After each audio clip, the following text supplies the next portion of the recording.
ಅಲ್ಲ ರೀ, ಈಗ ನಿಮ್ಗೊಂದು ಪ್ರಶ್ನೆ ನಾನು ಹೇಳ್ತೀನಿ. ಒಬ್ಬ ಶೆಡ್ಯೂಲ್ಡ್ ಕಾಸ್ಟ್ ಹುಡುಗ ಒಬ್ಬರ ಮನೆ ಒಳಗಡೆ ಬ್ರಾಹ್ಮಣರ ಮನೆಗೋ ಇನ್ನೊಬ್ಬರ ಮನೆಗೋ ಸವರ್ಣೀಯರ ಮನೆಗೆ ಹೋಗ್ಬೇಕು ಅಂತ ಹೇಳಿದ್ರೆ ಅವನ್ನ ಒಳಗಡೆ ಬಿಡ್ತಾರ ನಡುಮನೆಗೆ? ಅದೇ ಅವನೊಂದು ಶಿಲ್ಬೆ ಕಟ್ಕೊಂಡವ್ರೆ ಒಳಗಡೆ ನಡುಮನೆಯಲ್ಲಿ ಕೂಡಿಸ್ತಾರೆ.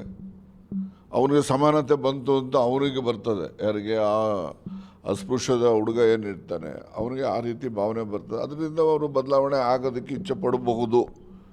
ಅದು ಸರಿ ತಪ್ಪು ಅಂತ ನಾನು ವ್ಯಾಖ್ಯಾನ ಮಾಡೋಕ್ಕೆ ಹೋಗೋದಿಲ್ಲ. ಈಗ ನಮ್ಮಲ್ಲಿನೂ ಕೂಡ ನಮ್ಮಲ್ಲಿ ಬಹಳಷ್ಟು ಜನ ಈ ದಲಿತ ಸಮುದಾಯದವರು ಆ ಒಂದು ಕ್ರಿಶ್ಚಿಯಾನಿಟಿಗೆ ಬದಲಾವಣೆ ಆಗ್ತಕ್ಕಂಥದ್ದನ್ನು ನಾನು ನೋಡ್ತಾ ಇದ್ದೀನಿ. ಅದಕ್ಕೇನು ಯಾರ್ದೇನು ಒತ್ತಾಯ ಇಲ್ಲ, ಅವರೇ ಸ್ವಯಂವಾಗಿ ಆಗ್ತಾಯಿದ್ದಾರೆ. ಒಬ್ಬನ ನೋಡಿ ಒಬ್ಬನ ಆಗುವಂಥ ಪರಿಸ್ಥಿತಿ ಬಂದ್ಬಿಟ್ಟಿದೆ. ಅವ್ನಿಗೆ ನಾನು ಕೇಳಿದೆ, ಅವನಿಗೆ ಈಗ ಏನಯ್ಯ ನೀವೆಲ್ಲ ಈ ಥರ ಮಾಡ್ತೀರಲ್ಲ ಸರಿಯೇನಪ್ಪ ಯಾಕ್ರಯ್ಯ ಅಂತಂದರೆ ಅವ್ನು ನನಗೆ ಪ್ರಶ್ನೆ ಕೇಳ್ದ.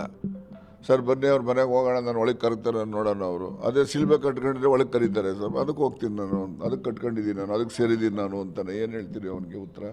ಅದರಿಂದ ಅದೆಲ್ಲ ಸರಿ ತಪ್ಪು ನಾನು ವ್ಯಾಖ್ಯಾನ ಮಾಡೋಕ್ಕೆ ಹೋಗೋದಿಲ್ಲ. ಅದೇನೇ ಇದ್ದರೂ ಕೂಡ ಅವರವರು ಅನುಕೂಲಕ್ಕೆ ತಕ್ಕಂತೆ ತೀರ್ಮಾನಗಳನ್ನು ಮಾಡ್ಕೊಳ್ಳೋದಕ್ಕೆ ಈಗ ಮತಾಂತರ ಆಗೋದು ಇರ್ಬೋದು. ಈಗ ಅಂಬೇಡ್ಕರ್ ನೀವೆಲ್ಲ ಮಾಧ್ಯಮದಲ್ಲಿ ಯಾರೂ ತೋರಿಸೋದೇ ಇಲ್ಲ. ಅಂಬೇಡ್ಕರ್ ಇವತ್ತು ಅವರು ಇದ್ದಾಗ ಏನು ಹೇಳಿದ್ರು?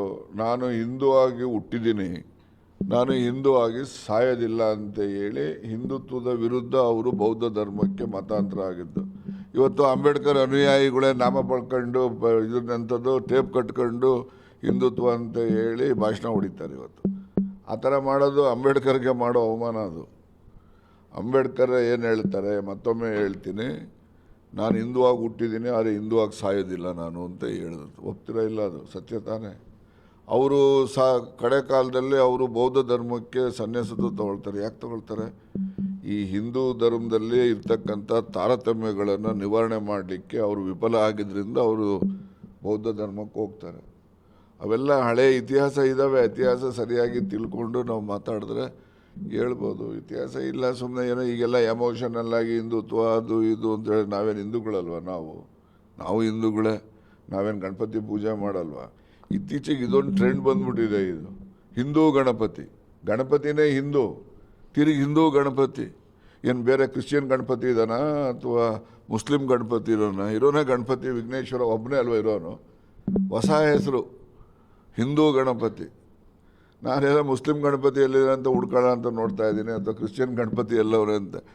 ಏನೇನೋ ಹೆಸರುಗಳು ಹುಟ್ಟಿಸ್ಬಿಡ್ತಾರೆ ಇವ್ರಿಗೆ. ಹಿಂದೂ ಗಣಪತಿ ಅನ್ನೋವನೇ ಇಲ್ಲ ದೇಶದಲ್ಲಿ, ಯಾವುದ್ರಲ್ಲೂ ಇಲ್ಲ. ಗಣಪತಿ ಇದ್ದಾನೆ, ವಿಘ್ನೇಶ್ವರ ಇದ್ದಾನೆ. ಹಿಂದೂ ಗಣಪತಿ ಅಂತ ಯಾವುದಾರ ಪುರಾಣದಲ್ಲಾಗಲಿ ಅಥವಾ ಯಾವುದಾರ ಒಂದು ಗ್ರಂಥಗಳಲ್ಲಾಗಲಿ ತೋರಿಸಿ ನೋಡೋಣ.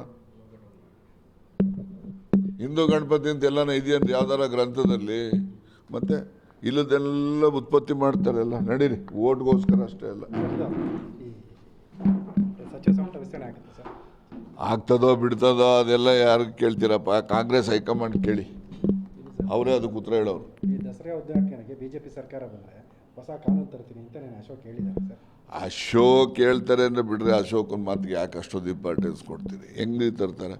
ಆದರೆ ನಾನೊಂದು ಒತ್ತಾಯ ಹಿಂದೆ ಮಾಡ್ತಾಯಿದ್ದೆ. ಈ ಗಣಪತಿ ಉತ್ಸವದಲ್ಲಿ ಎಲ್ಲ ಕಡೆ ಗೊಂದಲಗಳು ಸೃಷ್ಟಿ ಆಗ್ತಾವಲ್ಲ, ಅದಕ್ಕೆ ನಾನು ಒಂದು ಯೋಚನೆ ಏನು ಮಾಡಿದ್ದೀನಿ ಅಂದರೆ, ಹಿಂದೂ ದೇವಸ್ಥಾನ ಇರಲಿ, ಮಸೀದಿ ಇರಲಿ, ಚರ್ಚ್ ಇರಲಿ, ಅಲ್ಲಿ ಆ ದೇವಸ್ಥಾನದ ಮುಂದೆ ಆ ಕಡೆ ಒಂದು 25 ಅಡಿ ಈ ಕಡೆ ಒಂದು 25 ಅಡಿ ಮಾರ್ಕ್ ಮಾಡಿ ಅದು ಸೈಲೆನ್ಸ್ ಝೋನ್ ಅಂತ ಹೇಳಿ ಗೌರ್ಮೆಂಟಲ್ಲಿ ಡಿಕ್ಲೇರ್ ಮಾಡಿದ್ರೆ ಅಲ್ಲಿ ಯಾರು ಏನು ತಪ್ಪೇನು ಬಡಿಬಾರ್ದು, ಡಿಜೆನೂ ಹಾಕ್ಕೊಡ್ದು, ಸ್ಲೋಗನ್ನು ಕೂಡ್ದು ಏನೂ ಇರಬಾರ್ದು. ಗಣಪತಿ ಒಂದೇ ಅಂತಲ್ಲ, ಹಿಂದೂ ದೇವಸ್ಥಾನ, ಕ್ರಿಶ್ಚಿಯನ್ ದೇವಸ್ಥಾನ, ಮಸೀದಿ ಮತ್ತು ಚರ್ಚು ಈ ಮುಂದೆಗಡೆ ಸೈಲೆನ್ಸ್ ಝೋನ್ ಅಂತ ಹೇಳಿ ಡಿಕ್ಲೇರ್ ಮಾಡಬೇಕು ಸರ್ಕಾರದವರು. ಆಗ ಈ ಆಗ್ತಕ್ಕಂಥ ತಪ್ಪುಗಳನ್ನು ಎಷ್ಟೋ ನಾವು ನಿವಾರಣೆ ಮಾಡ್ಬೋದು.